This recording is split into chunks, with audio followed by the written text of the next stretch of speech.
That morning I woke up to the sound of metal scraping against concrete and voices I didn't recognize. At first I thought it was construction work, maybe a neighbor fixing something. But when I looked out my window, my heart dropped. My driveway, my private, freshly sealed driveway, had turned into a full-blown garage sale. Tables, boxes, junk strangers everywhere. And right in the middle of it all was Audrey Mayfield, waving her hands around like she was directing a parade. She looked like a movie version of a suburban nightmare, bright floral dress hair, curled to perfection. Sunglasses perched like a crown. "Good morning, Ethan," she called out cheerfully. "Don't mind the mess. It's the HOA community sale." Totally approved. I just stared at her, speechless for a second. Approved on my property. "Oh, technically," she said with that sing-song tone only the truly arrogant can pull off, this part's considered the shared frontage zone.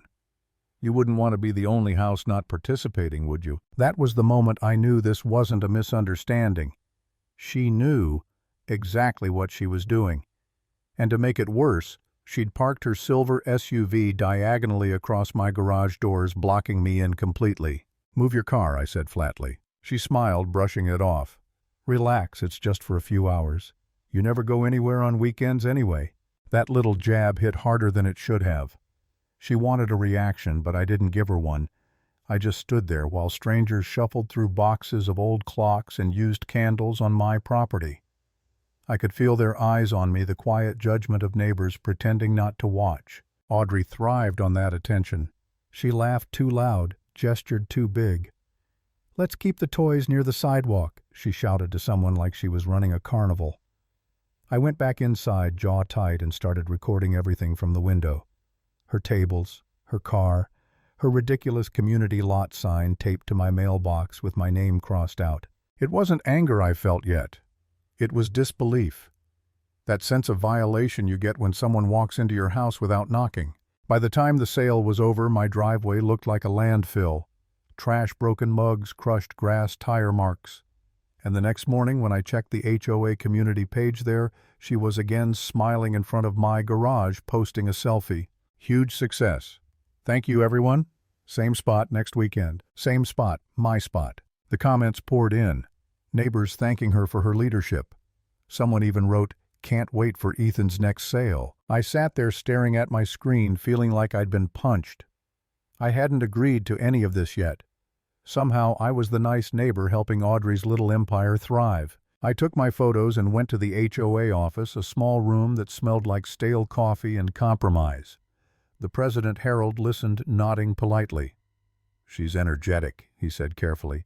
"Sometimes she oversteps, but we try to keep things friendly." "Friendly," I repeated.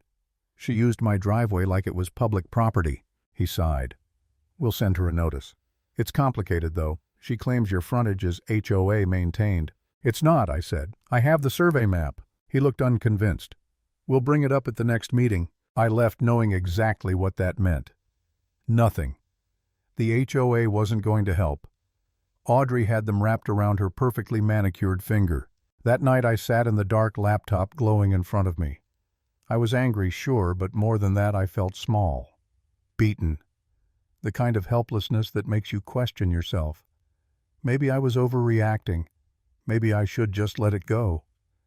It's just a driveway, right? But then I looked out the window again and I swear I could still see her SUV there blocking my garage. Mocking me.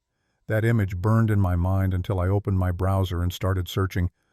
Property trespass laws, vehicle towing regulations, private land rights.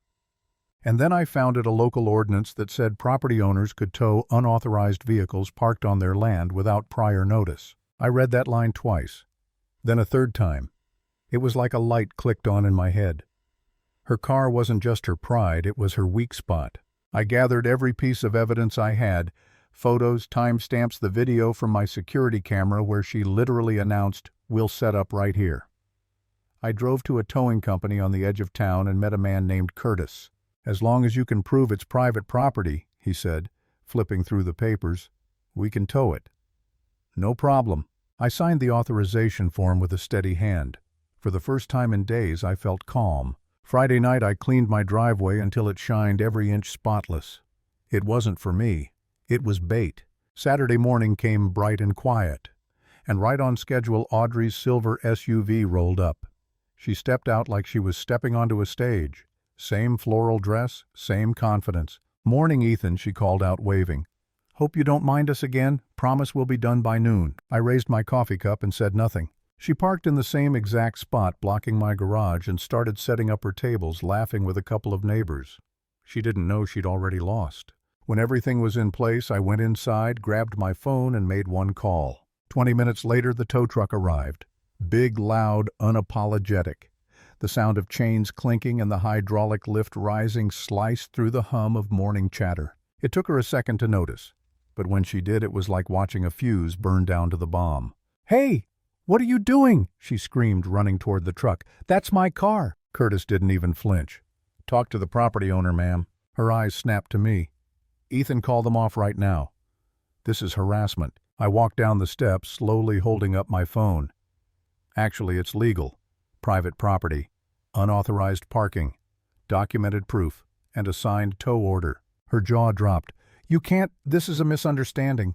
Everyone knows we're allowed to." "No," I said quietly. "You're not."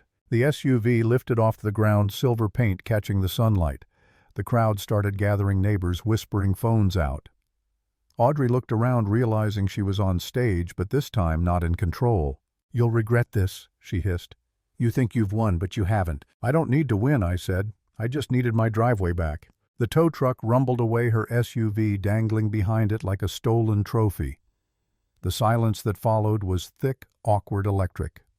Audrey stood there surrounded by her unsold junk, her reflection gone from the shiny car she loved so much. But she wasn't done. Of course not. She called the cops. 10 minutes later, a cruiser rolled down the street. Audrey practically ran to meet them, her voice trembling with outrage. "Officers, he had my car towed illegally, right from this driveway." The older officer turned to me. "Sir, is that true?" "Yes," I said calmly, handing him a folder. Inside were my property documents, the HOA map photos, and the signed towing authorization. They flipped through everything, watched the video clip. Audrey's voice echoed faintly from my phone. "We'll set the tables right here on your driveway." The officer nodded slowly. "Ma'am, based on this, his actions were lawful. You parked on private property." She blinked, confused. "That can't be right. I'm on the HOA board. We manage this street." "The HOA," he said flatly, "doesn't override property law." Then the younger officer, scrolling through his tablet, looked up. "Also looks like there are a few unpaid HOA fines tied to your registration. You'll need to settle those before retrieving your vehicle." Her face turned pale. "What fines?" He shrugged, stacked up for a while apparently. The neighbors murmured.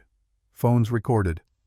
Audrey's eyes darted around, desperate for backup, but all the people who used to laugh at her jokes suddenly found something fascinating on the ground. I stood there, coffee cup in hand, watching the fall of a self-appointed queen. "Next time you want to host a sale," I said, "try your own driveway." She glared, shaking with anger. "You think this is funny?" "No," I said, "just fair." The officers left. The crowd dispersed, and Audrey, once the loudest voice in the neighborhood, stood alone among her folding tables and broken trinkets, staring at the empty space where her SUV used to be. Days later, the HOA chat was buzzing. Someone had uploaded the video. It spread like wildfire. Memes, reactions, laughter. Audrey didn't post again. Then one afternoon, Harold knocked on my door. He looked embarrassed. "Ethan," I wanted to apologize. "Audrey's been officially removed from her position. She'll have to pay the towing and storage fees, over $2,000. I nodded. "Seems fair?" He smiled weakly. "For what it's worth, most of the neighborhood's on your side now. You stood your ground. Not many do." When he left, I walked to the window. Across the street, Audrey's house was dark. Curtains closed. No laughter, no perfume drifting through the air, just silence. I poured myself another cup of coffee and stepped outside. The air smelled like cut grass and calm. My driveway gleamed again, clear, peaceful mine. It's funny.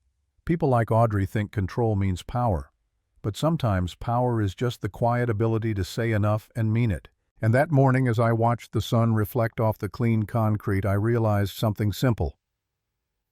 Justice doesn't always roar. Sometimes it just tows away quietly.